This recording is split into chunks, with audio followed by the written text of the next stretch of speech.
Bismillahir Rahmanir Rahim.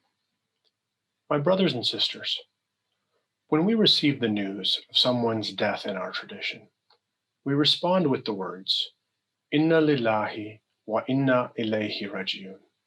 To God we belong, and to Him is our return. That phrase comes from Surah Baqarah, verses 155 to 157. Be sure we shall test you with something of fear and hunger, some loss in goods or lives, or the fruits of your toil. But give glad tidings to those who patiently persevere, who say, when afflicted with calamity, to God we belong, and to Him is our return. They are those on whom descend blessings from God and mercy, and they are the ones that receive guidance. This verse reminds us that life will certainly contain suffering, and that we will face hardship and loss, but that if we have patience and remember where we come from, that we will receive blessings and guidance. The Quran also tells us that nature is full of signs. Surah 41, ayat 53 of the Holy Quran says, we shall show them our signs in all horizons and in their souls until it becomes clear to them that it is the truth. At the beginning of my reflection, I'd like to ask all of you to take a moment to imagine one of these signs and what it can teach us. Now, this is going to be a stretch, but I'd like everyone to imagine that you're a caterpillar. Think of what your life is like. You live in a tree, you spend your day eating, drinking, and sunbathing. Life is good. Then one day, out of the blue, you change course. You stop living the easy life and you start to make a cocoon. Now, we can call it a cocoon for moths or a chrysalis for butterflies, but regardless of those names, what it really is a prison. It's dark. There's no food and water, and you're all alone. Everything was fine. There wasn't any problem, and yet the caterpillar, in the natural order of things, chooses to imprison itself. Life was good, but now it's dark and lonely. And this darkness, this loneliness, it persists for days, and in some cases, for weeks. But after that time of stress, anxiety, and separation, the caterpillar breaks out and emerges as a butterfly, seemingly having undergone a miraculous transformation all of a sudden. But the transformation didn't happen all at once, and it certainly wasn't easy. It came gradually, through difficulty, through stress, and through discomfort.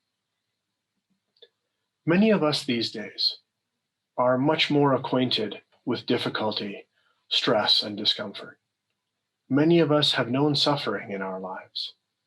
Suffering that is caused by circumstances in our control, and also suffering that is caused by things that are out of our control. Now, the first category, the one in our control, though painful and difficult, it isn't mysterious or unsettling. It doesn't cause an existential crisis or make us wonder why or cause us to cry out at the injustice.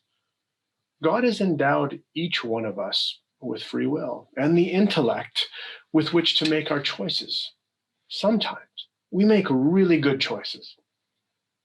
Other times, we fall a little bit short of our best and things don't go that well for us.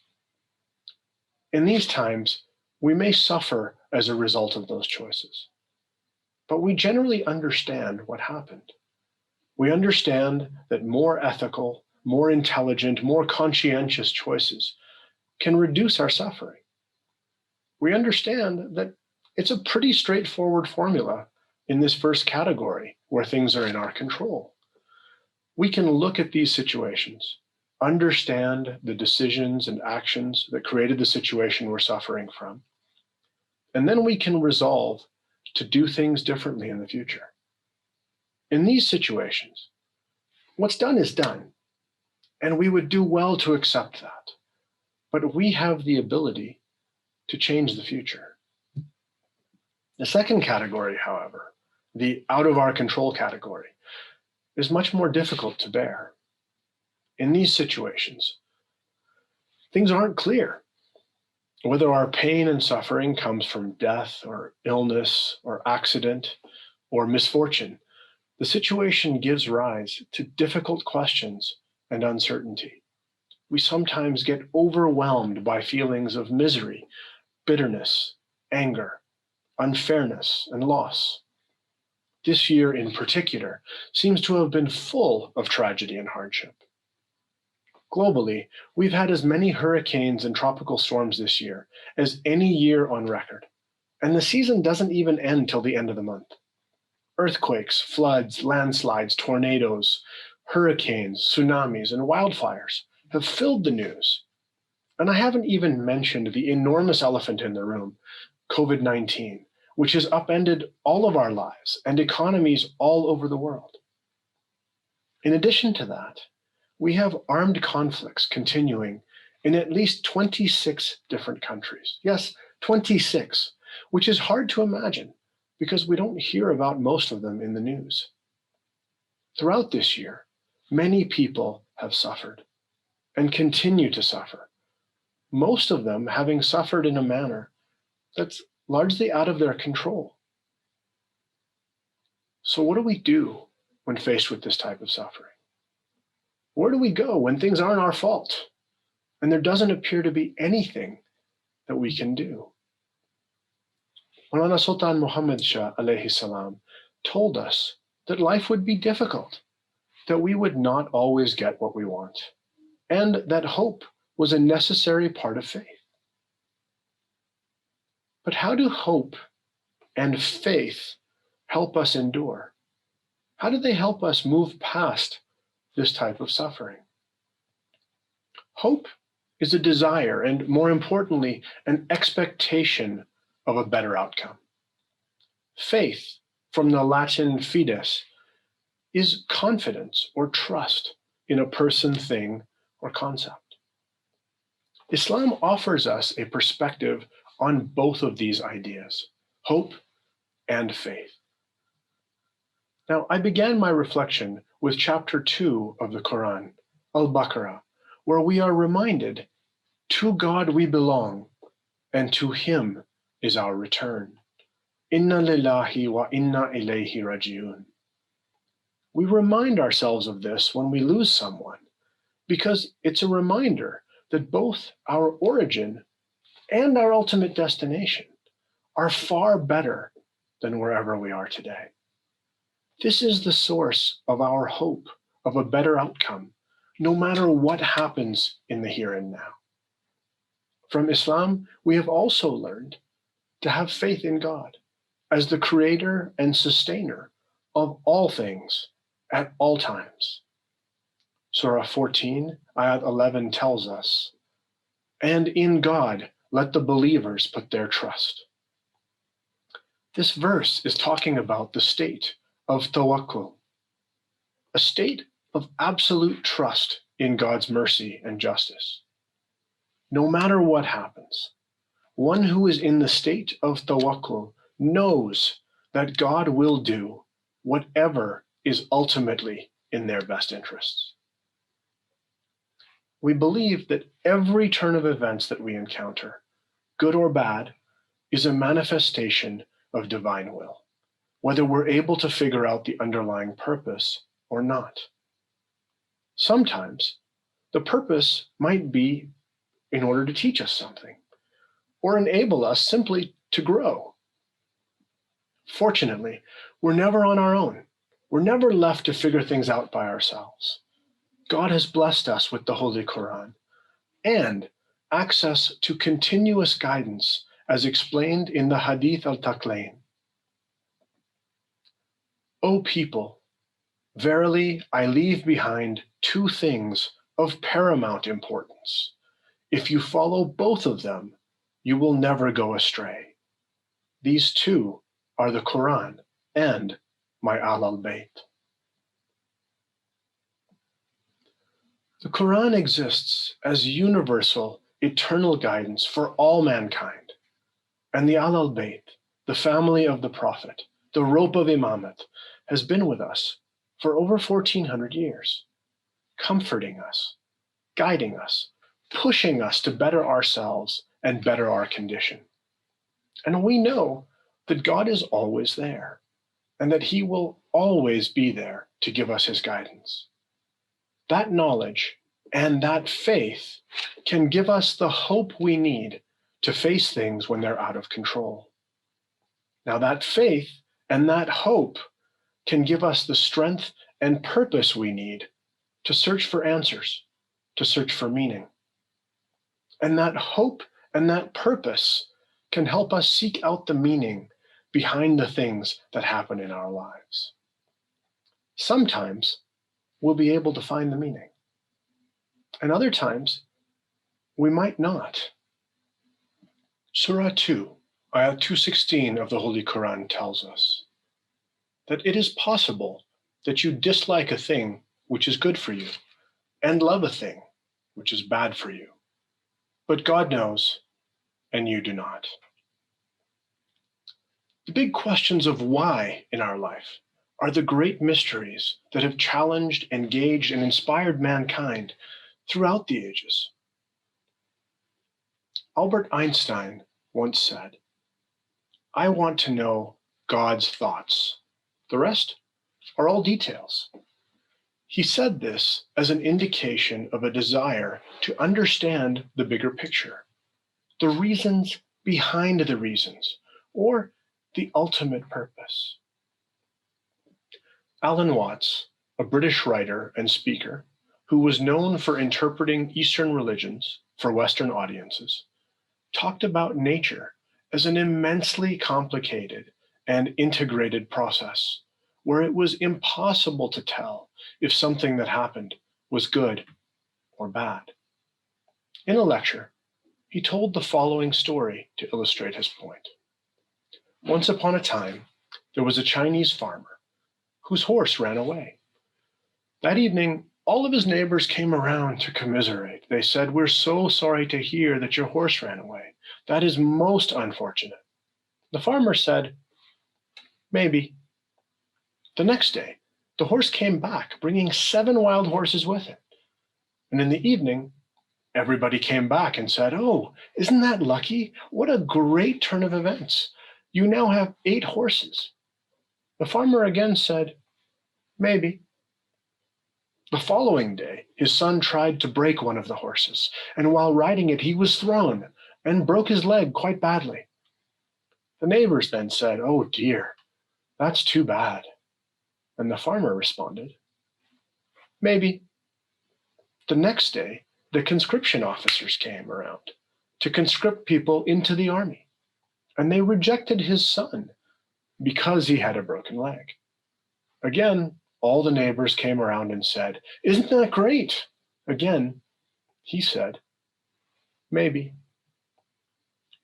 When we encounter a situation we don't like, the tendency is to want to do something about it. And this impulse, this desire for action, is a good thing. The problem is that sometimes there might not be something immediate that we can do. We might not be able to change what's happened. So an approach we can take, a path forward that we can choose, is to 1, trust in divine will, 2, search for understanding, and 3, take the right action. Trust, search, and act. Sounds pretty simple, but obviously it isn't. Otherwise, there would be no need for my work here today. Let's take a look at how this might work in our daily lives. There are many sources of wisdom out there, many places in the world that we can look to. And many of you have heard of a very famous man named Fred Rogers. Fred was the star of a children's show called Mr. Rogers' Neighborhood, which aired for over 30 years, ending in 2001. He was truly a source of good in this world, focusing all of his work on children's emotional and physical concerns. He received over 40 honorary degrees, a Presidential Medal of Freedom, a Lifetime Achievement Emmy, and was inducted into the Television Hall of Fame. He's known for many, many moments of wisdom, and one of them applies acutely to our world today. You know, my mother used to say a long time ago, whenever there would be any really catastrophe that was in the movies or on the air, she would say, always look for the helpers. There will always be helpers, you know, even just on the sidelines, because if you look for the helpers, you'll know that there's hope. Let's think about the racism, the tribalism, and other forms of discrimination that we see throughout the world today. What's our reaction to these things? How do we feel? Uncomfortable, angry, frustrated, powerless? Well, let's try and apply the approach I've suggested, along with Mr. Rogers' advice. We know that what we see is wrong. We think that, and we feel it to our core. So what can we do? Trust, search, and act. First, we trust that it's happening for a reason. Second, we seek for understanding. And the easiest way to do this is to ask many, many questions. Why is this happening? Did I do something? Or is something being done to me? If I did something, why did I do it? And what would I do differently next time? If something was done to me, is there anything I can do about it? If there is something I can do, well, what caused it? And how can I help make it stop? And if there isn't, am I reacting in a way that's making it worse? Is there another way that I can react? Finally, we need to act. What is in our power to effect change? Can we become a helper? If not, can we educate others and increase awareness to find other helpers? With an approach like this, it's possible that we might be able to face a difficulty that's been going on for decades and decades and begin to see it differently and begin to make a difference. Socrates once said that the unexamined life is not worth living. If we take the time and make the effort to examine our lives, it greatly increases our possibilities. With the right approach, we can begin to channel anger and frustration into transformation by searching for the opportunity to understand and to do the right thing. To build on this theme of helpers, I'd like to tell you a story about Sheikh Sadi in the city of Shiraz in Iran. One day, Sheikh Sadi was on his way to prayers. The chariot of a rich man came rolling by and covered him in dust. Naturally, he was irritated, and in frustration, he looked at the rocky path ahead and looked down at his bare feet, and it completely soured his mood. Upon entering the masjid, instead of praying earnestly, he complained to God. He said, "Oh God, you've given that rich man a chariot, and he doesn't even come to prayers. I, on the other hand, always keep you in my heart, and you haven't even given me slippers." Sheikh Sadi's prayers were more or less ruined by this train of thought, because he thought it was unfair of God to deny him this small request. And this point of view led to suffering that he didn't have before. Well, on his way out, he comes across a man with no legs who was dragging himself into the masjid for prayers. Sheikh Sadi ran back in, bowed down, and thanked God for what he had. And he told God, "I'm okay. I don't need any slippers."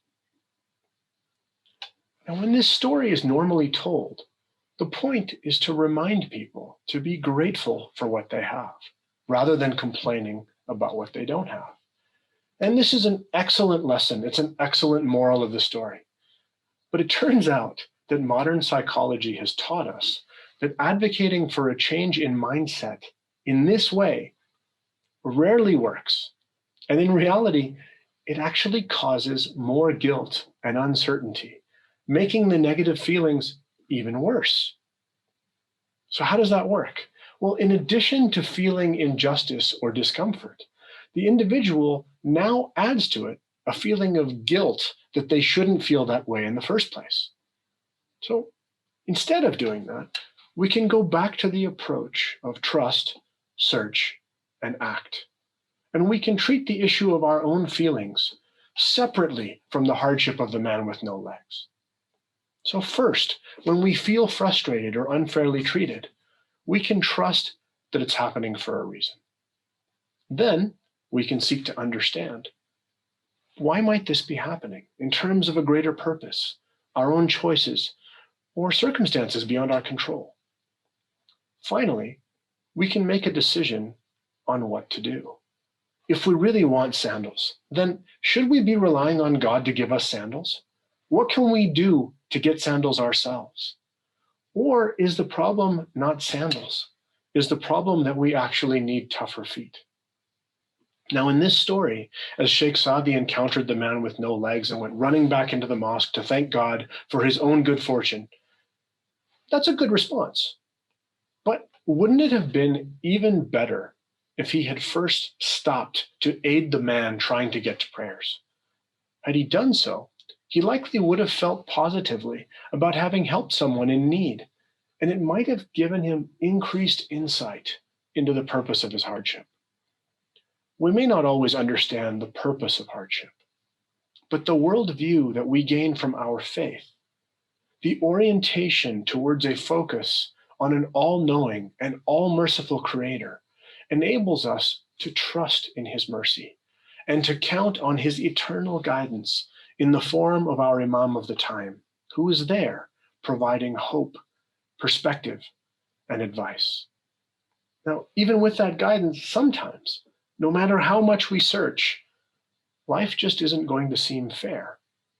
And in this vein, I want to take you back to the story of the Chinese farmer to remind ourselves that the universe is unbelievably complex, and there's no way that we can, as a creation of God, expect to be able to always understand or know what He intends for us or for those around us.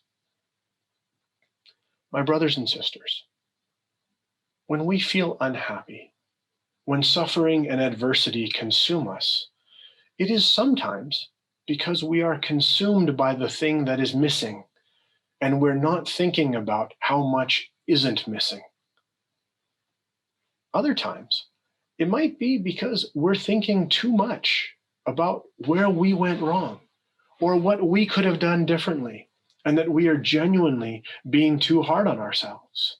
Now, I know that I've talked about the examined life and what Socrates taught us, but our faith teaches us to do our best in every situation, but also to surrender to God's will in the end, not because we're powerless, but because we have faith that He knows best and that He will take care of us.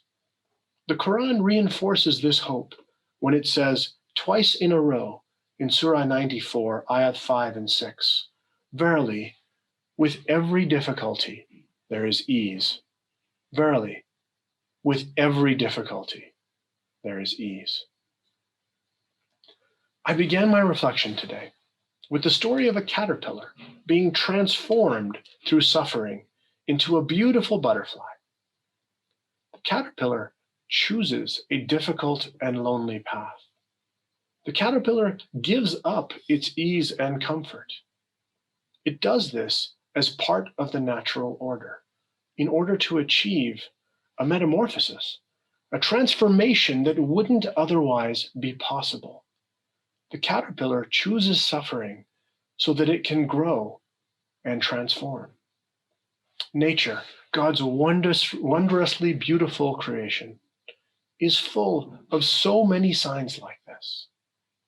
Baby birds in a nest go through a similar process. We see the birds in their most helpless state.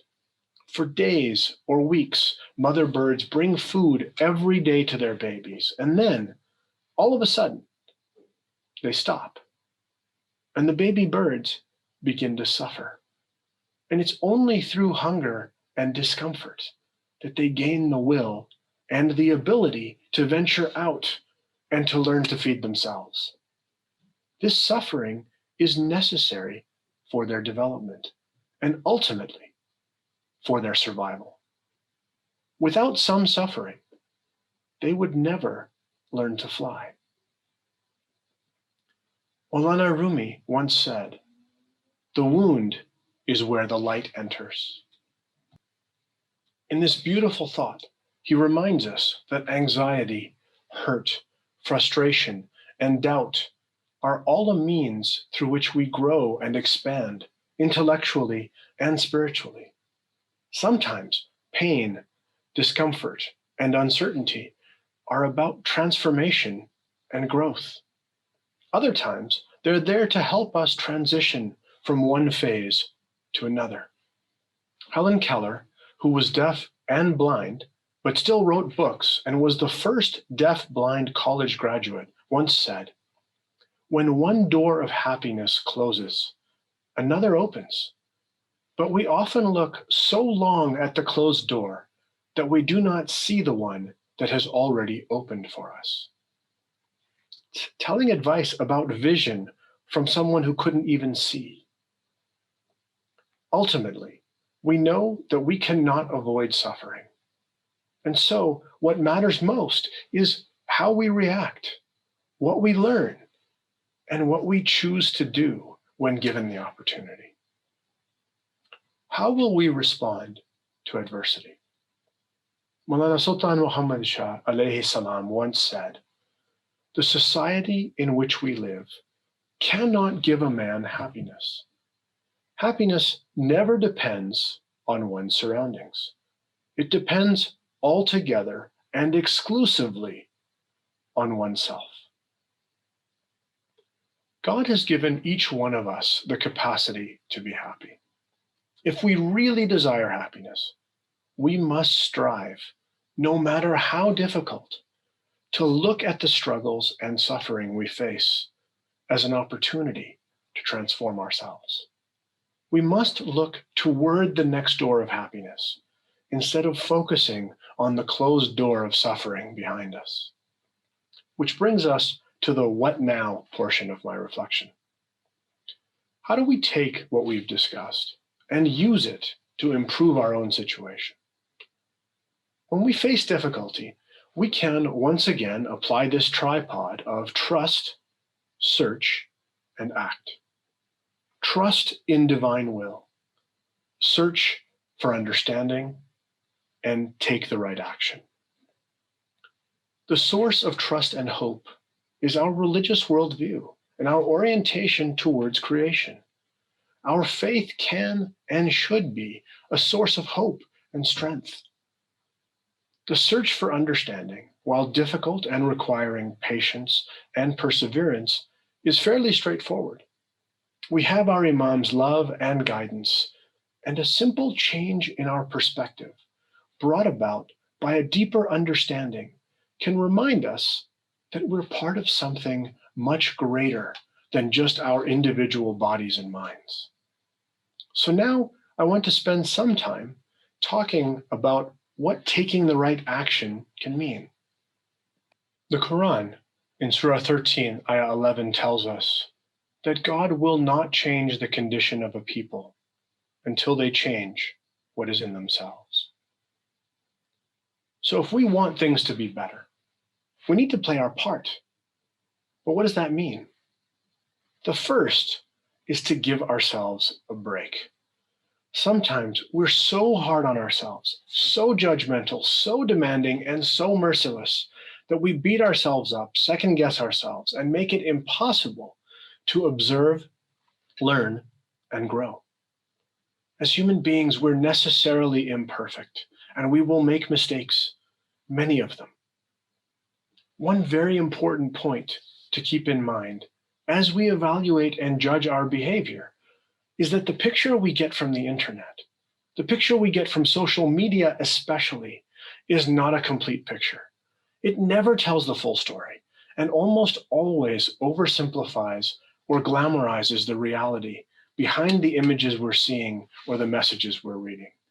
Comparing ourselves to what we see in social media is a surefire way to come up short and be unhappy. We are taught that God is all merciful and all forgiving, so we can start by showing ourselves a little bit of compassion and mercy when we're having a hard time. The second thing we can do is to consider the bigger picture and the greater good. At the Evora University Symposium in Portugal in 2006, Hazrat Imam said, "The search for justice and security, the struggle for equality of opportunity, the quest for tolerance and harmony, the pursuit of human dignity, these are moral imperatives which we must work and think about on a daily basis." Our Imam has reminded us that it is our responsibility to be our brother and sister's keepers, and to not only look for the helpers, but to be the helpers as well. After giving ourselves a break and thinking about the world at large, the third thing is to decide what to do, to act. But I want to make it very clear that this isn't simply doing something for the sake of doing something. Moving, not moving. Deciding, not deciding. Getting up, sitting still, are all actions in their own way.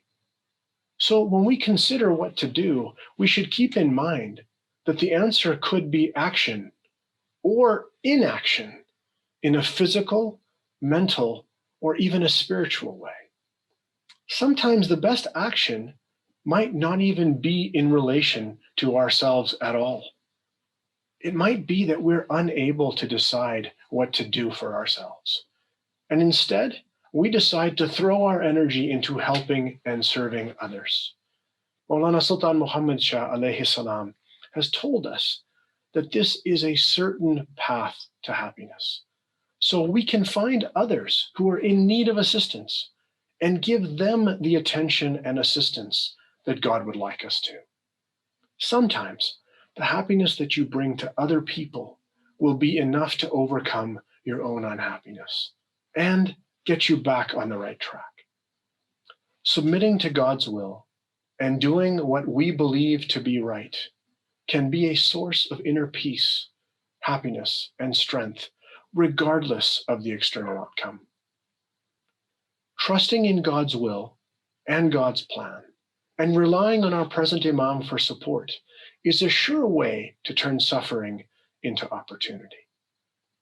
I now want to share with you a prayer by Imam Zain al-Abidin alayhi salam. O he whose door is open to his supplicators, and whose veil is lifted for those who hope in him, I ask you by your generosity to show kindness towards me, through your gifts with that which will gladden my eye, through hope in you with that which will give serenity to my soul, and through certainty with that which will make easy for me the afflictions of this world, and lift from my insight the veils of blindness. By your mercy, O most merciful of the merciful. I'd like to end today with one last mention of our tripod: trust, search, and act. TSA. Trust in divine will, search for understanding, and take the right action. I pray that we all may find the strength to endure our difficulties, and that we all may find the patience to seek understanding and the wisdom to know how best to act. Thank you, and Ya Ali Madad.